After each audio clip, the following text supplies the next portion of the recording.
magacaygu waa Cabdi Cumar waxaan qabaa cerebral palsy waxaan dadka ka wacdiyaa kana dhiirigeliyaa YouTube in ka badan 500 oo kun ayaa i daawatay markii aan bilaabay muuqaalada YouTube waxaa la ii soo qoray erayo aflagaada ah oo aan aqbali kari waayay waxaan bilaabay inaan naftayda su'aalo karti ma leeyahay ma joojiyaa maadaama aan naafo ahay markaa kadib waxaan akhriyay qoraallo wanaagsan markaas ayaan ogaaday inaan taabtay dadka noloshooda hadalkayguna gaadhay hadda waan ku kalsoonahay naafanimadayda xaaskayga waxaannu isguursanay 3 sano ka hor magaceedu waa Maryan Cismaan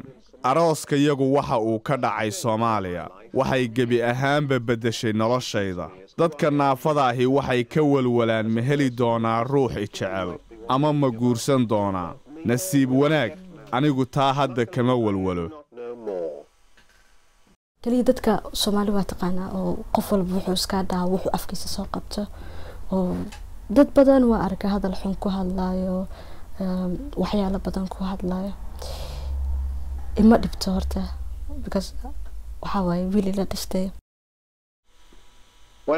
markii aabbahay geeriyooday waxaa iga baxay macalinkaygii waxaan waayay saaxiibkaygii koowaad oo haliyey ii ahaa marnaba ma ilaawi karo fariintii uu i faray waxa uu ii sheegay inaanan dadka 6 laxaad qaba la tartami karin